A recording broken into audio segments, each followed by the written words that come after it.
Welcome to Pro News Weekly. Let's dive into the latest updates on the financial markets. The dollar is getting a boost from the Fed. NVIDIA is saving stock indices. Gold is resisting headwinds. And a wave of sell-offs has hit Bitcoin. The US dollar spread its wings thanks to the hawkish rhetoric of the minutes of the October FOMC meeting. Most officials considered it inappropriate to cut the federal funds rate in December. The chances of such an outcome fell to 1 in 3. As a result, the dollar index returned to its 6-month highs. Quotes were also supported by statements from the Bureau of Labor Statistics, which will not publish the October report separately, but will include the available data in the November report, due out on December 16th, after the Fed meeting on December 10th. The lack of data will certainly incline the Fed to take a wait-and-see approach. Unhappy with the Fed's unwillingness to ease monetary policy, Donald Trump said he would like to fire Jerome Powell even if the Treasury Secretary advises him not to do so. The White House's pressure on the central bank was one of the drivers behind the 10% fall in the USD index in the first half of the year. Donald Trump then eased his grip as the Fed cut rates in September and October. The Fed's shift to a wait-and-see position has put pressure back on Trump's agenda, which translates into pressure on the dollar. Perhaps NVIDIA has recently become the only driver of the stock market. Its positive corporate reporting allowed the S&P 500 to find its footing.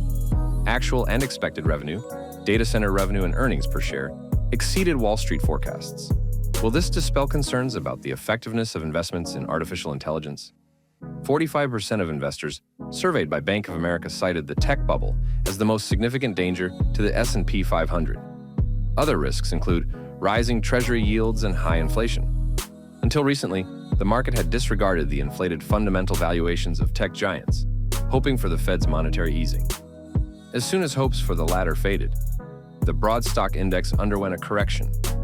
This time, investors did not rush to buy the dip. The S&P 500's fall below its 50-day moving average was a worrying sign. The market had been above this trendline support for 138 consecutive days. This was the longest streak since 2007. Gold managed to withstand the pressure of the US dollar and rising treasury yields. The golden bugs even mounted a counterattack for a while, backed by positive signals from the physical metal market. However, the decline in the chances of a federal funds rate cut in December to 32% has clipped their wings.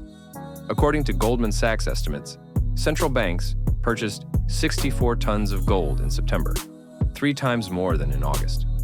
TD Securities sees signs of increased demand from large investors for ETFs, and UBS has raised its 2026 forecast by $300 to $4,500 per ounce. About 26% of Bank of America respondents believe that gold will outperform commodities and currencies over the next year. The optimism is based on speculations that the Fed will resume its monetary easing in January under pressure from weak data and the White House. The futures market estimates the chances of such an outcome at 65%. They may increase as the U.S. economy cools down. Bitcoin is clinging to support near $90,000. Just below that is the break-even point for ETFs.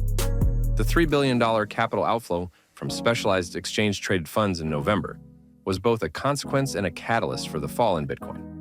BlackRock's largest ETF, iShares Bitcoin Trust, lost approximately $2 billion. On November 18th, it faced a record outflow of $525 million, extending its losing streak to 5 consecutive days. Investors are withdrawing money from crypto treasuries and specialized exchange-traded funds amid fears of a continued decline in Bitcoin. Based on the previous 4-year halving cycles, a drop of 50% or more appears to be a natural progression.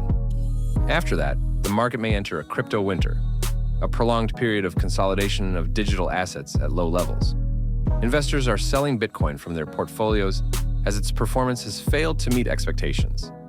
After Donald Trump's election victory and his intention to turn America into the world's crypto capital, fans of the digital asset poked fun at gold and stock indices.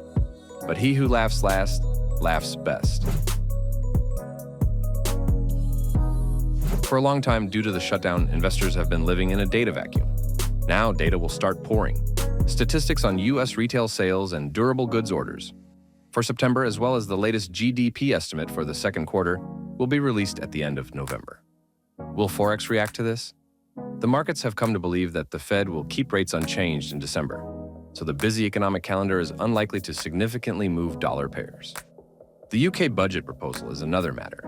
Rumors of tax increases have been weighing on the pound for a long time.